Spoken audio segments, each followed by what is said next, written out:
Hello there, my name's Phil Williams and I would like to welcome you to Audio Angling, the podcast site of fishingfilmsandfacts.co.uk. Years ago, when we had lots of rays to catch, we tended to take them for granted, and as is the case today, some people weren't that interested in catching them anyway. But for many bread and butter anglers from the Thames estuary round to Devon, and from the Bristol Channel northwards on the west coast, rays were probably the best chance they had of ever catching a double-figure fish. Unfortunately, as with a lot of species back then, we as anglers also overcropped them, but not nearly so badly as the commercial sector did. In both cases to the point that by the end of the 1980s, the writing was very clearly on the wall, particularly for what was our common species, the thornback ray. Thankfully, as of around 2005, rays generally have been making something of a comeback, thanks in part to changes in legislation curtailing the activities of certain commercial operations which pick them up in big numbers as bycatch. But because of the breeding strategy of producing very small numbers of well-developed offspring, it's been a long, slow process. So let's hope we've learned from those mistakes of the past and keep the species within safe biological limits this time around, so that anglers can once again target them in good numbers, not only expecting to catch them, but also to return them to the water unharmed. Certainly, that's what Langstone-based small boat angler Wayne Comben would love to see happen. So what is it then about catching rays that's grabbed so much of your attention?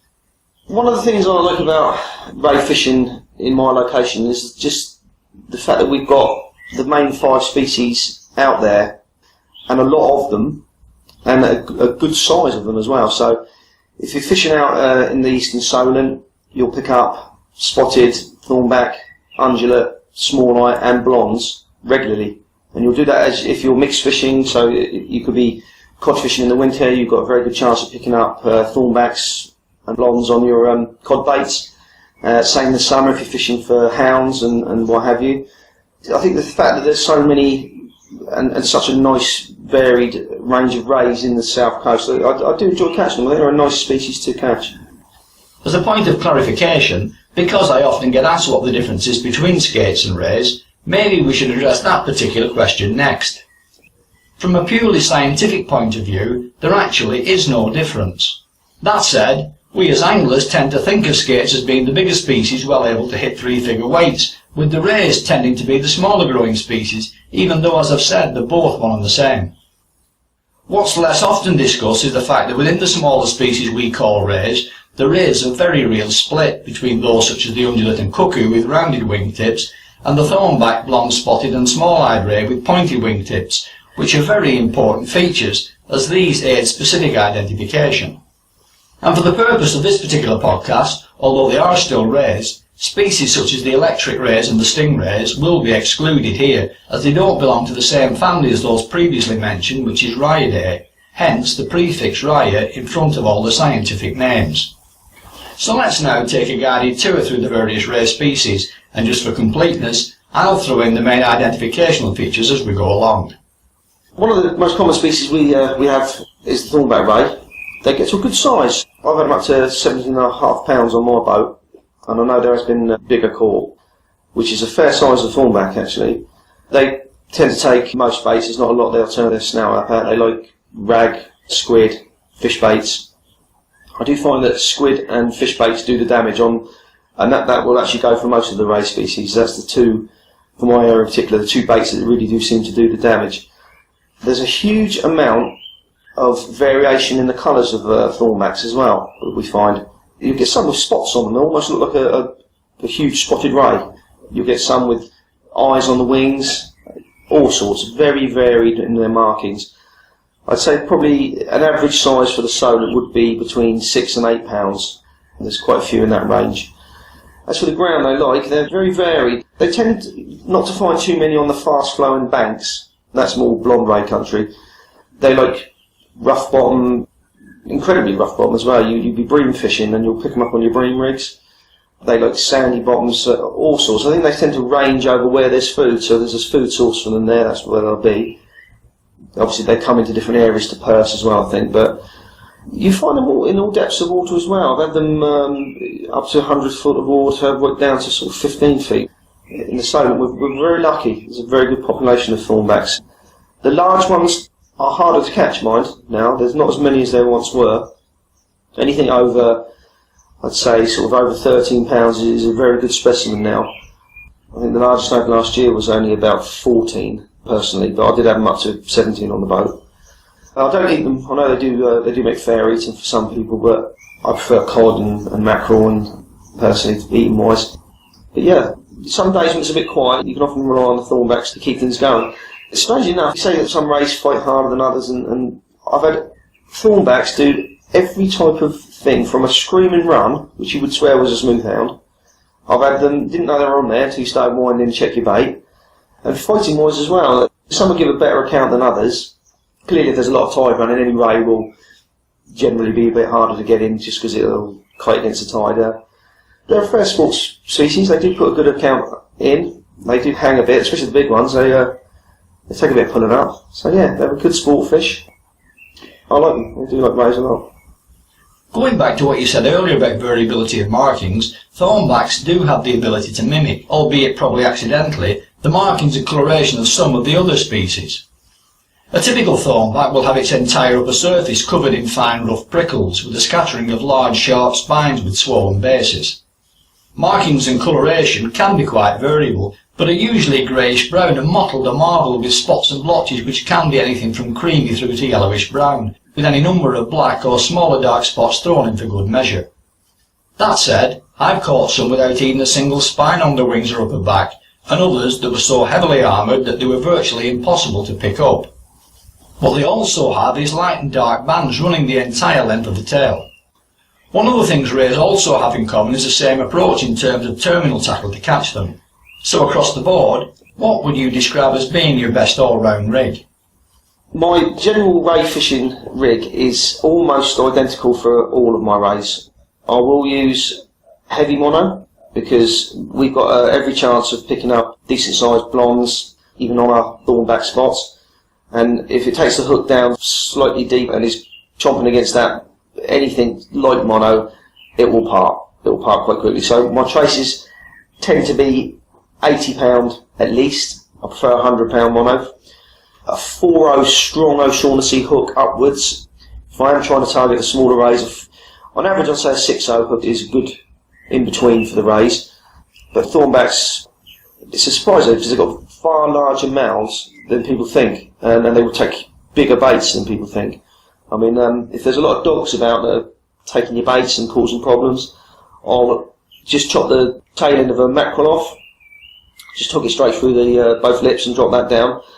And even a 6-7 pound thornback will have no problem in engulfing that. You'd be surprised. I mean, they tend to mash them up a bit sometimes, but they tend to make their way to the hook with a little difficulty. So a nice big bait, as long as the point of the hook's sharp and showing.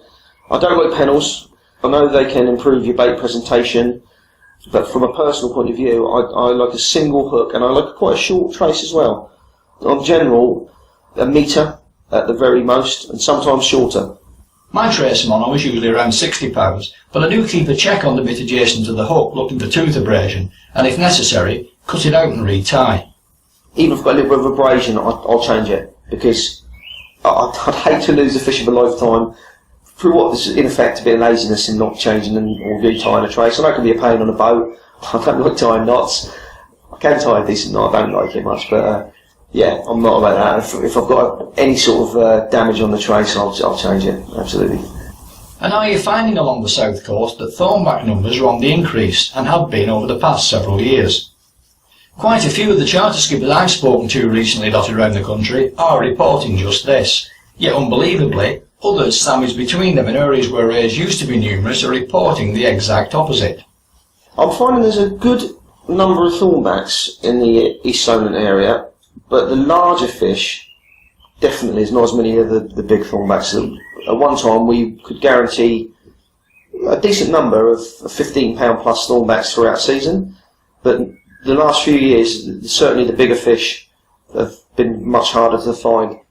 On average, their numbers have been fairly static for the last sort of 15 odd years that I've been fishing. The numbers are healthy. I wouldn't say there's a huge amount of them, but there's certainly a good number out there. It's just the larger fish do tend to be harder to come by. I believe you do a bit of shooting too. I did. I don't so much now. I shoot with a air rifle at the moment. It's a pity then that you can't scare off that bird chirping in the background that seems hell-bent on having its say as well. Yeah, he's going. Right then, next up is the one which I believe is your particular favourite, the blonde ray. So tell us all there is to know about this particular species. Yes, I like blonde rays, and I think it's just purely simply the size of the fish. They're the biggest of the rays species that we're likely to come across. You have got bigger rays, as in stingers and stuff around, but I like blondes because you've got every chance on certain areas of picking up 30-pound plus fish, and they're just very good sport. They give a good account of themselves, and if there's a lot of tide barreling through as well, they'll test your gear and your equipment. And if you have a day on the blondes and it's been a busy day, you know about it at the end of it because your arms, your back, everything aches. But I'm always trying to find a bigger fish, of course, so I don't mind going targeting the blondes because we've got a few areas, the overfalls being a particular example, that you've probably got every chance of a British record coming from there at some stage. And I mean, realistically, it's a good chance. And it just keeps you coming back. If you're a sport fisherman, you want to target sort of bigger and better fish, you want to improve your personal bests, and you've got a very good chance of doing that with blonde rays. As we discussed earlier, baits and terminal rigs are a common feature across the various ray species, but ground tide, tide and water depth are much more of a species-specific preference, and with the blonde rays particularly so. Blondes are probably one of the species that you're looking for banks with a bit of tide run over them. Can be difficult fishing in areas like that. I mean, personally, if you're going to anchor up on some of the banks, particularly, as I mentioned, the overfalls, you can only do that in a 4 metre or less tide. I mean, I've done it in 4.1, but even that was really stretching things. I mean, the braid is singing, the rods are locked, and it's no fun. And not only that, if you lose tackle, and it's not so much losing the tackle, I don't want to leave a fish with a hook in it and draining around. So yeah, you've got to fish those banks in a 4 metre tide or less, and of course the weather conditions have to be absolutely right because you don't muck about where there's strong currents and overfalls and eddies and things. It's folly too. So you don't actually get that many chances a year to go out to places like that and give it a good shot. You can pick them up on any sort of ground. Having said that, I do find locally they tend to be in the slightly deeper water. Not always, but as a rule, they tend to be in the sort of 40 foot and more. But particularly blondes like banks. I think they're there for a reason. I think they're there for the eels and the like. I think they sit in the lee of the tide on the banks, and basically that's when I target them. I anchor up tide of the bank, so I know my baits are trundling down the back of those banks, and that.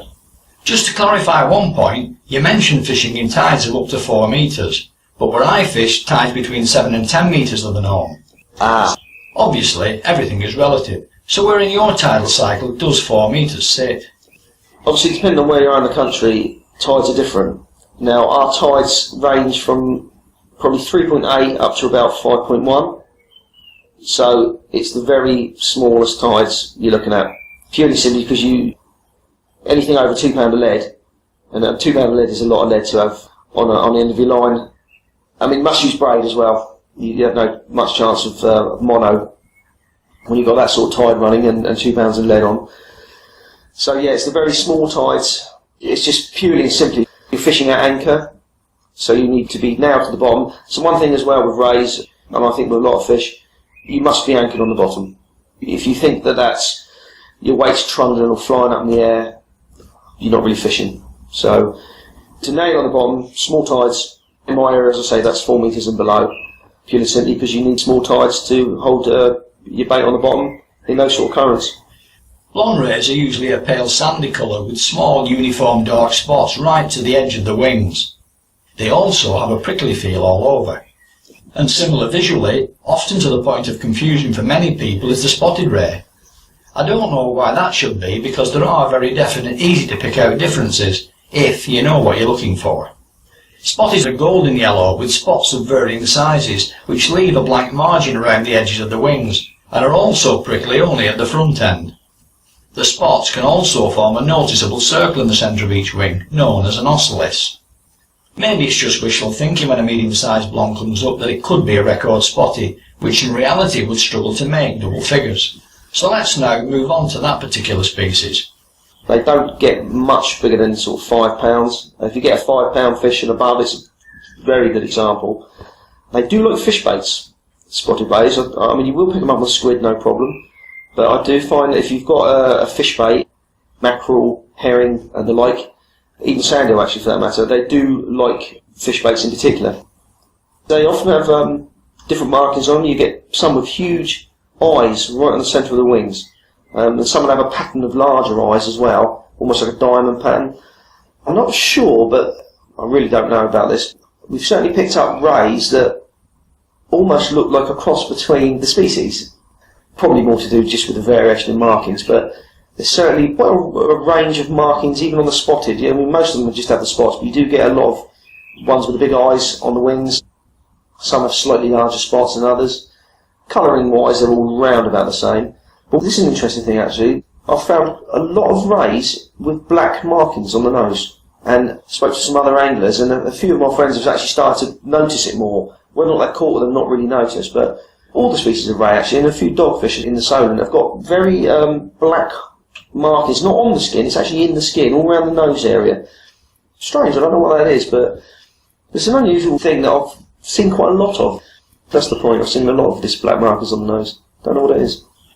Not something I've ever come across myself, though I have seen it in some of your photographs. Showing up in different species, and in the case of a dogfish, even in a different genus, means it can't be inherited. And being set into the skin as a pigment means it isn't picked up incidentally either. Something locally, it looks as though it's causing this trait to be acquired, but I've no idea what or how. Maybe you should contact the Marine Biology Department of Southampton University and see if they can shed any light on it. Meanwhile, next up for us is the small-eyed ray. The small-eyed rays, they're a little bit like the blondes. I find they do tend to like banks a little bit more than maybe some of the other fish, the other rays, I should say. Small eyes again, you'll pick them up on squid. You will pick them up on worm. I don't use worm much. I only use it for non-pace fishing usually.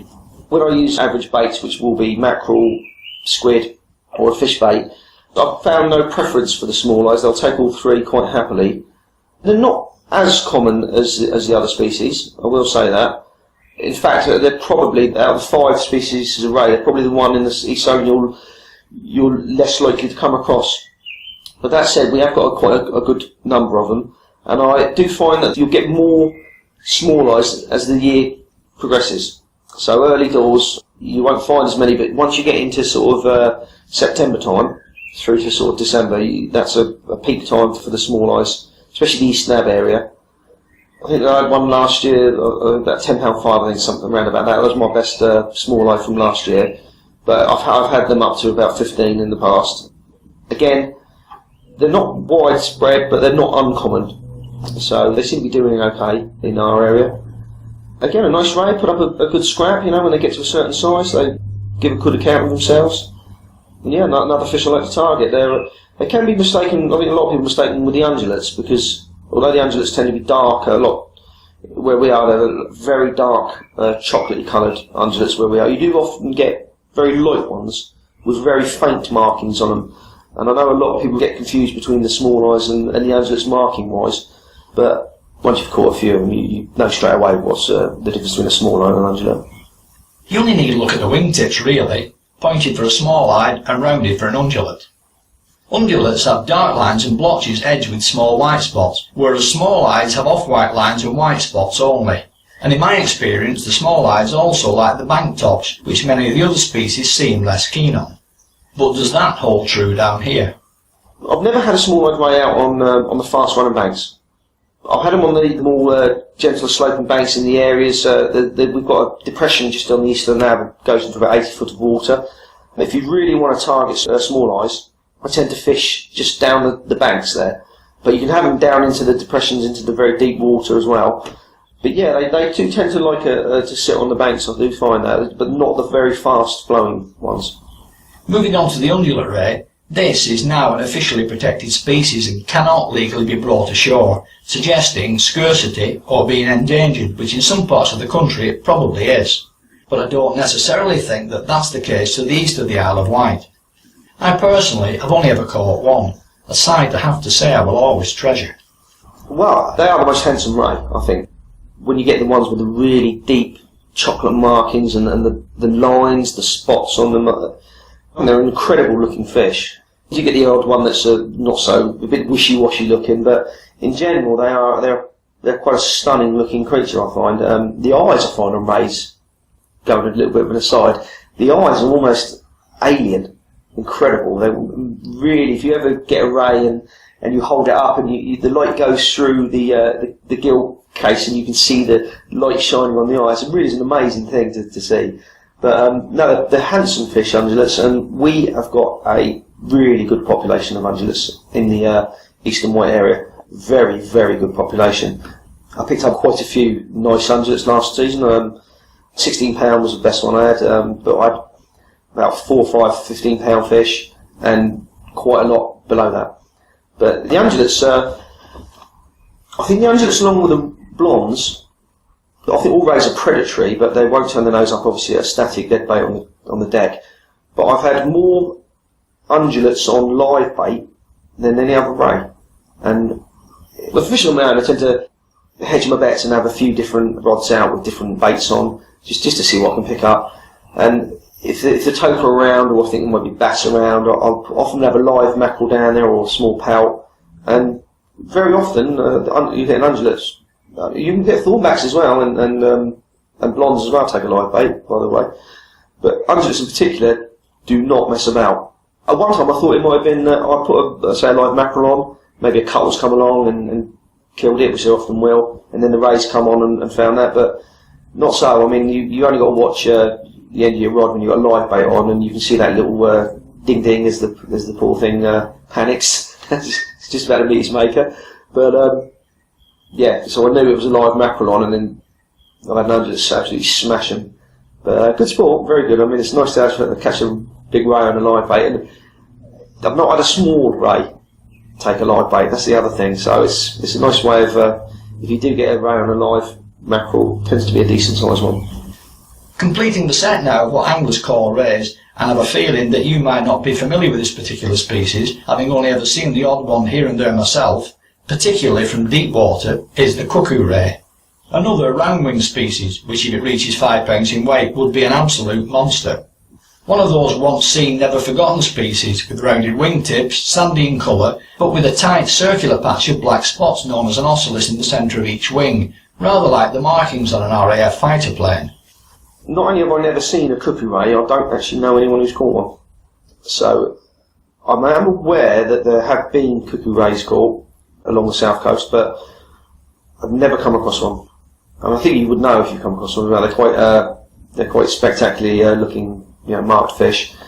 But no, I think they are a rarity. Same with, I think there's a bottlenose ray. I think.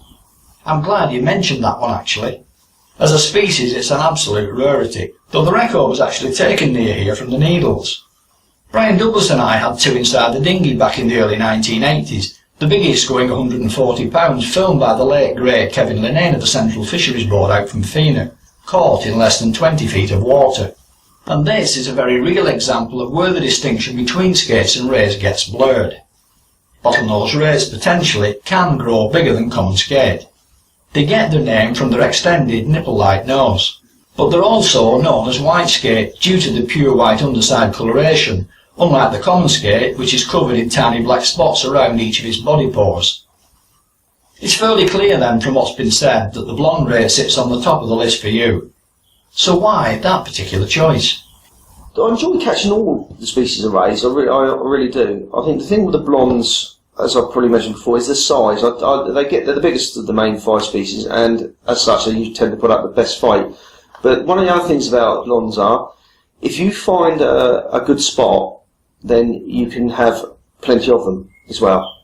So if you get the right weather conditions, tide conditions, and you go to the right area, then you can have a very good day's fishing on the blonde rays. And of course, the good thing about some of the offals and banks you fish for blondes is that you have every chance of picking up very good specimens of other species. You often get turbot, some of the other species of ray on the banks, all sorts basically. So If you're on a blonde spot, there's every chance you might pick up other species as well. But going back to the blondes, yeah, I just find they put a very good account of themselves when they're hooked. They're very obliging. They engulf baits and tend to get hooked very well. I've rarely had one deep hooked. I nearly always just release them at the side of the boat anyway, but if it looks like it's worth a photo or weighing it, then I'll bring it on board. But I don't like to keep rays out of the water for too long. I've noticed a lot of rays tend to get very pink around the wing edges if they're out of the water for too long. So if anything, I'd get them in, get them unhooked. If you're going to photograph them or weigh them, do it quick, get them back in the water. But as I say, I don't eat rays. I like the sporting qualities of them rather than anything else. They're a very obliging species, the blondet. If you're on the right area, then you can have a very good day, a very good sporting day. What for you then is your season for targeting rays? That's an interesting point, actually. Blondes tend to be almost all year round out on the banks, and we've had them persing. So whether they're actually spending their whole life on these banks, I wouldn't be sure. Now, I don't like to fish when they're persing, for obvious reasons. They get a hard enough time as it is, so clearly it's a stressful thing bringing it up through the depths, and if I can avoid that when they're in their breeding season, then I will. But other than that, they tend to be throughout the year. Because of where I particularly fish for them, if I'm targeting them, I don't so much do it in the depths of winter. So I would say probably February through to end of October is when I'll fish for the blondes. I tend to leave the winter time for try to target the cod if I can. But yeah, they're there all the time. So I wouldn't say there's been any specific time when I've gone and they haven't been there. I mean, you obviously have days when the fish don't seem to bite. Some days are better than others, but I think, from my experience, that from my particular area, they're there on them banks all year round. And in terms of standout catches, what sort of numbers would you typically expect to catch? What would be a real red letter day catch? And what about any special individual fish too? If you're out for a full day out on the banks, you've got to re-anchor as the tide changes. And I like to fish down the side of the banks. You've got some really, really steep, peaky banks, and a lot of people tend to want to try to fish those. But from my experience, I don't mind the really long, gentle sloping banks. That fish I mentioned that I had a real heavy take was on just such a bank. What I do think is more important is where you're anchored and where you think your baits are going to end up. I find just if you're fishing down the back of the bank, and I'm no doubt at all that they'll move. If you've got scent on the bait, no doubt whatsoever that they'll come up a bank or they'll travel back down a bank. I think they'll even come over a bank. I'm convinced of that. But if you want to target the numbers, then I think they're like most fish. They like to sit in the lee of the tide, waiting for things to come over the top. My very favourite type of bank, to be honest, is a fairly gentle sloping bank that tends to have a few sort of dips and gullies in it. Because it's always in my mind that that's a point where there'd be a little lull in the tide, where there'd be all sorts of goodies maybe sort of ending up. That's where I've had actually the most success. But yeah, a good day for me would just be a busy day, where you're just picking them up on the, say, the east run, and then over slack you just have a look around, find another bank that's anchor up for the west run. I've not found a difference between the east and the west run. A lot of people I've heard speak will say that one fish is better than the other. I've not found that personally. I'm willing to give a spot a very good chance. So if nothing happens in the first couple of hours, I know a lot of people will move. Whereas I'll be a little bit patient and I'll wait a little longer. Maybe that's why then things are picked up. But I've certainly not found a difference whether the east or west run makes a difference. But I do like to fish down the back of those banks. As I say, a particularly good day is just when you're getting bites all day long. I'd say a good day, probably you'd be looking at, say there's two people fishing on the boat, you'd be looking at double figures each, getting up to sort of 10 rays a piece. That'd be a real brahma of a day. But if you catch half a dozen, boat half a dozen I should say, each, that's a very good day. And to be fair, you get every chance of doing that. Size-wise, you don't seem to get small blondes on the banks. Most of the fish are double figure, so the most are £10 plus. I'd say on average, they probably average out to £15. But of course, you always target the big fish. I had a 25 pounder a couple of months ago. which is a very nice fish, nothing wrong with that at all, but I know for a fact that there's been high 20s, 28, 29 pounds caught quite often. I've had them myself, but it's only recently I've started weighing and photographing fish. When I first started fishing, I did it just for the enjoyment of the sport. As I fish more and more, I found that it's always nice to look back at photos and to weigh fish. I won't weigh a fish unless I think it's a big fish. So if it's 20, 25 plus, I'll put it on the scale to see exactly what it is. But at the moment, I'm sort of aiming for 30 pluser. That's what I'd like. I've certainly had fish in the high 20s, and quite a few, but I'd like them in the 30s, which I don't think I've had one 30 pound. On the overfalls, it's mostly blonde rays, although I have had undulates, and I've seen a couple of thornbacks caught, but it is mostly blondes. But if you come onto some of the other ground, there's a few marks I've got where more than one occasion I've had spotted, thornback, undulate, small eye and blonde in the same day, in the same spot. So, as a rule of thumb, blondes like fast flowing water, banks, but there are areas where you get all 5 species on the same ground. So, clearly they're willing to move over all sorts of ground. I'm assuming that the reason the spots that I'm talking about fish are whales because there's a good food source there for them. So that's why they're there. And I've no doubt that if you stay down, get a good scent trail going, you can bring them in. I wouldn't like to say from how far away they could scent a bait or move into a bait, so they've got to be in the area, no doubt. But I've done that a few times, so I've had people that sort of said, no, you won't do that, undulates like rougher ground and small eyes like banks, and I've said, well, there might be a generalisation, but certainly on more than one occasion I've had all 5 species on the same ground. Can we now start to look at tackle and tactical preferences? I've got 2 320 lever drag reels, which will cope with nearly enough for everything. They're nice and light, they tend to have a good drag and they do the job, absolutely perfect. Rods, as long as it's a fairly decent quality rod, again, 20, 30 pound class rods usually do the business. You have to up that for the blondes because you're putting bigger weights on as well, so a 30, 50 pound class is a little better. And there is that possibility of a real monster ray, and that will really test your gear. So it's got to be fairly quality gear if you're targeting the blondes. But I've also got a fixed spool pen slammers, which, yeah, they're pretty good reels actually. They've handled 2 pound of lead and 20 plus blondes, piece of cake. They are designed a little bit stronger than a normal fixed spool. I'm no expert on the insides of reels. It's the pinions strengthened, but there's a few parts inside that are slightly stronger than normal fixed spools. But yeah, as long as your gear's up to the task, but no real preference between fixed spools or multipliers. Braid is clearly what you have to have if the tide's running. But when I'm inshore a little bit further, I'll use mono. I've got a few spools that are spooled up with mono. I'm quite happy to, but as a main line, I used to use 30 pound braid, and it was generally fine, but I've gone now, whenever I replace it, I'll put 50 pound braid on. I just like that extra strength, really, purely and simply. I always put a rubbing leader on, 3 rod lengths, whatever, around about 60 pound, which might seem a little heavy, and I have used slightly less, but I prefer to use 60 pound. I use the improved Albright knot, which has not let me down yet, and it's nice compact knot, so it goes for the rings nice and easy. I'll say 90% of my fishing is done on a running ledger. I do like it to be nailed on the bottom. That is an essential for me. And as I say, short traces, I think I've seen no benefit of using a real long trace. I mean, I've had friends come out and use 15-foot long flowing traces. Well, yeah, they catch fish as well. You certainly don't catch more fish. I just find it more awkward to get the fish to the side of the boat with a long trace like that.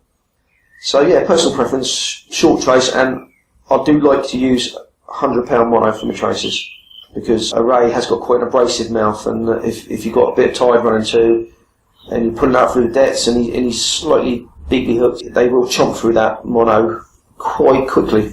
Well, certainly I've found if it's any less than sort of 80 pound at a minimum, they will part it. You mentioned earlier your preference for hook sizes are between 6/0 and 8/0, according to the size of bait and fish on the day. But what about the barbs? Rays, as we all know, have very thick skin and tough mouths. For that reason, do you ever squeeze the barbs down and maybe put a tiny piece of elastic band on the hook behind the bait, pushed up just over the barb to help keep the bait in place? That's a very good point, actually, because barbs, they're there for a reason. They're because you don't want the fish to come off the hook. But if it's sport fishing, catch and release fishing, then obviously you want to release that fish. And there are certain patterns I've found where the barb is very pronounced barb. And yeah, I will actually just press it down slightly, which does make it easier to release the fish. But to be fair, most rays tend to be well hooked. They tend to not swallow the bait down deeply, I've found that. So even if you haven't got a barb on, I found you can T-bar them off quite easily. But yeah, I must admit, sometimes if they're well hooked with a big barb on, you've got to be careful with a ray's mouth, by the way, because they can extend their mouth quite far, further than people think.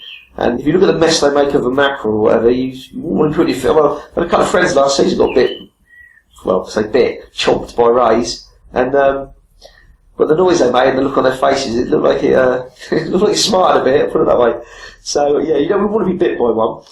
But if the barb's too big, then yeah, maybe squeezing it down wouldn't hurt. And of course, once you've caught a fish, you want to be keeping just enough pressure on it, I think, to tire it, to bring it in the boat. So if you've done that, then even if you crush the barb down, you shouldn't really lose too many fish, and it will make it easier for them to release them off that hook, obviously. Now, bait choice has already been covered, but what about attraction improvements such as cocktails, additives like pilchard oil, and the various approaches available for using rubby-dubby or similar scent trails and loose feeds? Baits is an interesting subject because I was like a lot of anglers, in as much when I first started fishing, and even to a certain extent now, I like to use the best quality bait I can find. In fact, I've certainly found that frozen mackerel, where I fish, no difference between frozen and fresh mackerel. And you would have thought that fresh would have outfished frozen all day long. I thought that initially, but I've since found and experienced that frozen mackerel is a top bait, absolute top bait. In fact, more than once I've known people to come out with mackerel that's been so sloppy that they've had to whip it on the hook. Even then, it's been dropping off in their hands, and you think by the time it's at the bottom there can't be a little more than skin left on there. But I've seen people catch some tremendous fish on the mankiest mackerel you can think. Maybe it gives off a bit more scent or what, I don't know, but I've not got a problem with using frozen mackerel. Obviously most of the squid's frozen. In fact, we catch quite a few squid where we are as well, and I've used fresh squid. And again, I've not seen any difference between fresh squid and frozen squid, which is interesting. There is something that I've encouraged a few people to try, because I tried it myself with really good success, and that is chunking. It doesn't work if there's a lot of tide running. I think you just lose it far too far down the back of the boat. But if the tide's just starting to pick up, especially in the summer, if you feather up, say, half a dozen mackerel, I've cut them into sort of inch-long chunks and just dropped over a handful every few minutes over the side, just while the tide's slack, because obviously over slack water, if you're on certain sort of grounds, especially if it's a bit rough, once that boat starts to move around, you just start to snag the bottom, lose gear, it's a bit pointless. But during that slack period of time, I like to drop the bait over. Any old bait I've got that I'll bring out with me, just drop it over the side. Sometimes you use a bait dropper. I've seen people use bird feeders with a weight on the bottom. As long as you get that bait down there. And what we've then done is just put a chunk of mackerel on, obviously there's a bait, and dropped it over. And we've had I had 500s in a row on a spot, all double figure fish, doing that, just outside Chichester Harbour entrance in about 35 foot of water, on completely flat ground. And I know people that have never caught an ungulate, so it's something you need to try. I've found it works. As long as the tide's not barreling through, then if you've got any sort of old bait or a few extra mackerel, it's well worth trying. So we're out fishing, anchored up over a likely ray mark. You've dropped some junk baits in, and the hook baits have just touched bottom. How do you like to set things up for bite detection and to ensure that your rod doesn't get dragged over the stern? Basically, I only use enough weight to hold bottom, but I can't stress this enough. I do like to be nailed to the bottom. So as long as I've got enough weight, every now and again, if you're not sure, you lift your rod up, you feel that rod hit the bottom again and it's not trundling off.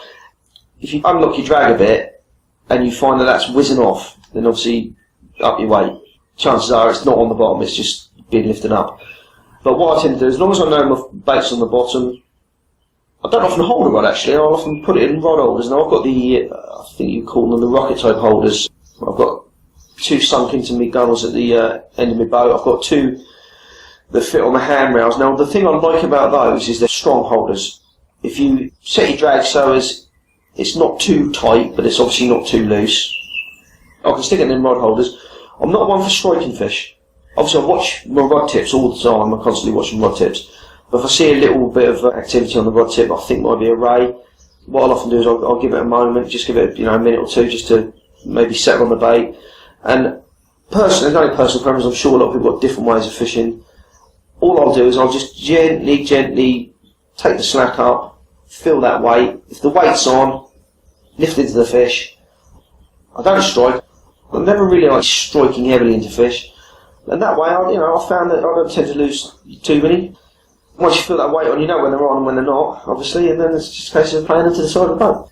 And when it gets there, what then? Hopefully not gaffing. What do you favour, hand lifting or a landing net? If I'm going to photograph a way array, then obviously I need to bring it into the boat. So I've got a nice, strong, big net. It was made by a fellow called Stainless Steve, who's quite well known down here, and they are well made. It's like a basketball hoop. You can hang off it, no 2 ways about it. But it's heavy, which is the downside of it, but it's strong. And I had my net remade on it as well, so I've got about 5 foot deep net. Which, again, a lot of people saying, well, you don't need it that deep. Well, you'd be surprised if it makes it a lot easier to net a fish with a deep net, I find. 9 times out of 10, I'll net the fish and bring it in, but I'll also sometimes cheek them in. Either side of a ray, there's a slight indentation in the cheeks, which you can feel it. Again, watch the mouths, because they certainly will try to extend them sometimes and grab you, but it's a very nice lifting point, I find. Often I'll glove them in. The only thing I find with that is, if there's a bit of tide going, unclip the weight first, without a doubt. 2 pound weight, big ray on the end, lot of tension on that. If you're leaning over there and that weight's still on there, the last thing you want to do is that catapult into your forehead. So I would suggest you take the weight off first. Either really, I don't mind netting them, I don't mind cheeking them in. I can do it on a Wilson, they've got low gunnels, so you can lean over quite easily and do it. On a Raider, I think you'd have to net them. So anything with a higher gunnel is a net job, and obviously gaffs are out as far as I'm concerned. The only fish I didn't gaff it myself, but I've ever really been involved in gaffing was conger, when they wanted to bring them in the boat. And I will say they went back fine. Conger, for safety's sake, the gaffs is probably a good idea on a big conger, because they're a powerful thing. So, but on rays and anything else, no, doesn't have an application for me. And as I say, I've never killed a ray, because they're a sport fish for me. If people want to take them home, with the exception of the Angela, obviously, which is now protected, that's up to them, and I wouldn't knock them for it. Absolutely fine. If you like eating ray and you want to take them, absolutely fine. Personal preference is not for me. I like them as a sport fish. I like mackerel and I like cod to eat. Brie, place. Not bad eating fish. No. And the one thing also with rays as well, they're like a lot of the shark family, they tend to be, there's a lot of ammonia going on in rays and the like, so prepping as well. If you don't know how to prep one, I think a lot of people freeze them for a couple of weeks, which I've heard dispels the ammonia in them, but a lot of rays tend to carry ammonia, like as do a lot of hounds and the like, so, if you're going to take one for the table, just look into how to, what the proper prep is for them. Bait choice, as I've said earlier, has already been looked at. And while we all have our own preferences for cutting, presenting and even cocktailing it up, though most rays are not fussy feeders, getting that presentation wrong can have an effect on bait spinning leading to line twist, lift off the bottom and the ease with which it can be taken in. So what then are your preferences in that regard? What I tend to do, I like a nice big bait, because I think rays, even down to the spotted bait, you'd be surprised how big a bait they can take. You put a double squid bait on and often you'll have a spotty take it. What happens is, if there's a lot of dogfish about, it doesn't stop them.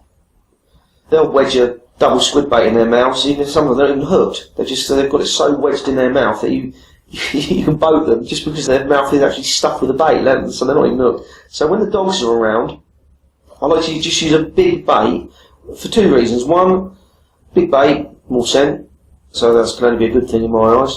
But also, if you've got the little peckers about, a little pout pecking away at baits, and a big bait will stay on there longer than a small bait. I'll occasionally use elastic if I'm getting hammered by the small fish, but I don't often bait elastic baits on. What I tend to do if I put a double squid bait on, if I've got a big old 8/0 hook or 6/0 upwards of a hook, I'll put 2 squid on. I'll hook the first bit through the tail of the squid, and then through the tail of the next squid, and I'll sew it on if you like. So bring it back out, back round, hook it again, and then I'll pull the head, at least the head off of one of those squid, and put that on as well. Because what often happens, if you've got a squid just hooked once through the tail, a lot of people say, oh, it's about presentation, and yeah, I'll go with that a long way, but with a lot of these fish, we're not talking sort of freshwater fishing where they've seen baits before. If they see it, then they find it, they want it, they'll take it. And as long as the point of the hook is showing, and the bait is on there well, then I'm not too fussed with all this pedal rigging and bait elastic. Yeah, if I don't think it's required, I won't use it. And I say this because I've got some very good friends who are really good shore fishermen, and I think it's a little bit more important with them because they're casting baits and the presentation is slightly more important. But they've tried all this on the boat, and it's not improved things. You know, they haven't had better catch rates, and they haven't had worse catch rates. You know, it's just, I suppose it's a lot of it's laziness. It takes me 2 seconds to thread a squid on, do 2 squid on, pull the head off, put that on. With mackerel, I like a mackerel head as a bait, a very good bait for rays, or I take the tail off just purely to stop the bait spinning when it goes down. But I'm not adverse to using a nice big 2/3 of a good sized mackerel. No worries about putting that down. Again, I've had fellow anglers say to me, you know, they've not been comfortable using a bait that big, but when the dogs are around, that'll stay down there a bit longer than a side of a mackerel. Put a side of a mackerel down and the dogs will take it in no time. If you've got a nice big bit of mackerel on, as I say, 2/3 of a mackerel, it'll stay down there longer, and if it stays down there longer, especially when the dogs are around, you've got more chance of picking up your target species. If you're aiming for rays, then more chance of them coming for that. But if I could use one bait only ever from a boat, it would be squid. I find it very versatile in all its shapes and sizes. If you strips, whole bait, double, treble, whatever, I find it very versatile bait, squid. But you know, if you've got the bait on board, try it. There could be days when they do prefer a sand eel, a Lawrence bait. And I have found that. If you've got a packet of Lawrence out with you, sometimes that can be the difference. If for some reason they don't like the mackerel or the squid, then try the Lawrence and vice versa. I hedge my bets when I'm fishing. I'll have a fish and a couple of rods, I'll have a different bait on each one. And if one does tend to be doing the business, which squid often will, squid will often outfish all baits, to be fair, for the rays. I've always got a £5 box of squid, put it that way. There's a reason why I've got it. And the cocktail baits? I don't often use cocktail baits. I have done. If things are slow, I'll try anything really. I'll try live bait and I'll try anything really, just to up my chances of catching fish. For the same reason, again, as I just mentioned, I've not found it's outfished the single baits. Like if you've got them, say you've got a couple of packets of sand eel, a few squid, box of squid, and a few packs of mackerel, then or you can feather out the fresh mackerel, then see what they want at the time.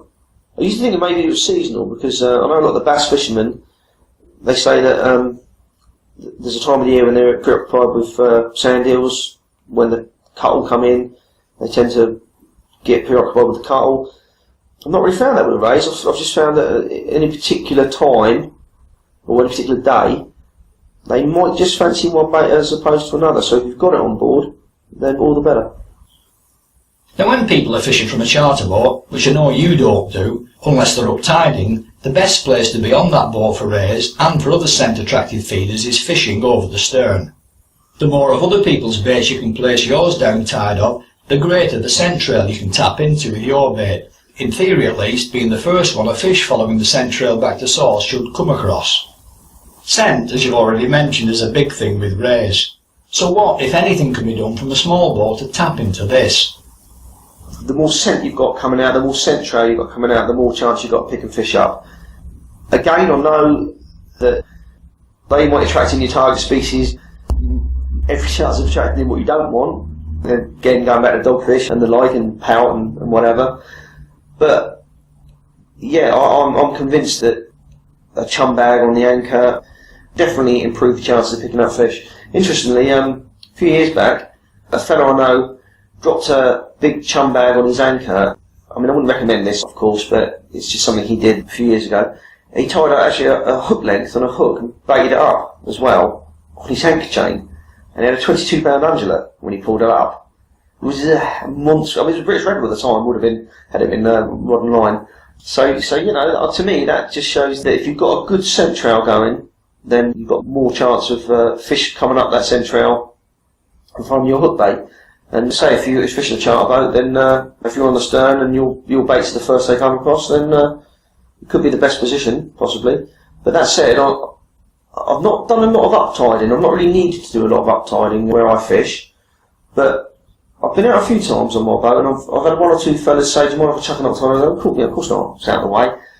Now, we've been fishing in deep water, probably 80 feet, and I'm no expert on uptiding by any stretch of the imagination, but I'm guessing 80 feet is kind of the limit, or as deep as you'd ever want to uptide. And what I have thought about is, by the time they cast that bait as far as they could, by the time it's come to the bottom and settled, I imagine we're near enough fishing under the boat anyway, as opposed to dropping a line back and trotting it back down the back of the boat. But I've seen this more times now than it's not a chance or a one-off sort of thing. Often on a slow day, it's that bait that picks the fish up. It's that uptide bait. They've chucked it out with a grip lead on.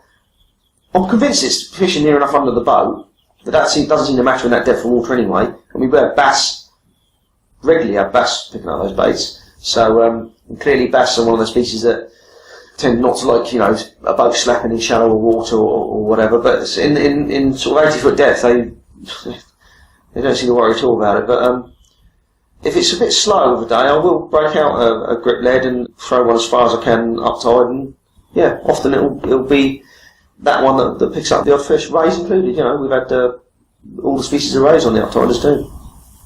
Do you not find that if you tie a rubby-dubby bag to the anchor, then get a breeze cutting across the tide, particularly as the run eases, that the boat and the base end up off the rubby-dubby line? The slick itself still works, but now it's drawing fish away from the baits, whereas a weighted bag dropped over the stern on a narrow diameter line to cut the tide will move with the boat and continue doing the job.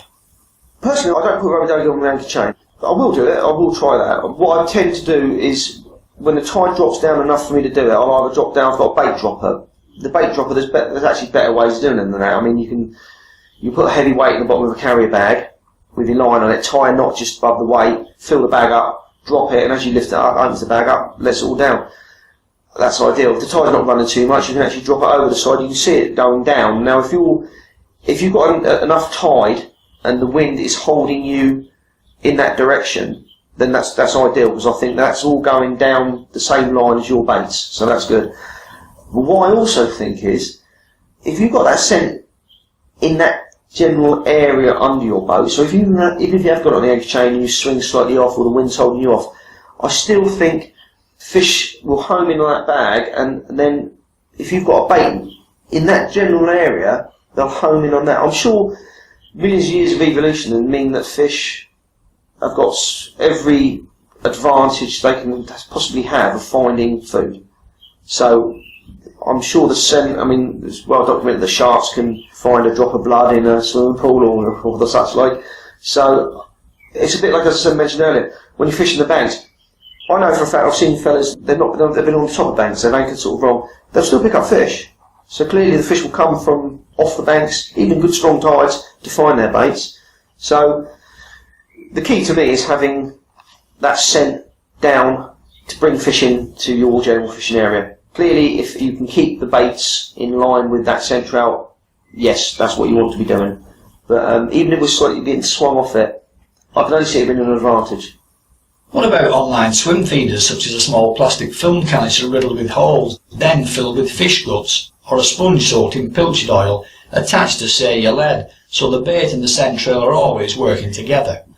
Yeah, I've done it a few times, and particularly when it's slow, because obviously you want to find an angle that's going to improve your fishing. So if it's slow, yeah, got it. I've got the little freshwater swim feeders actually, which I just clip on alongside the weight.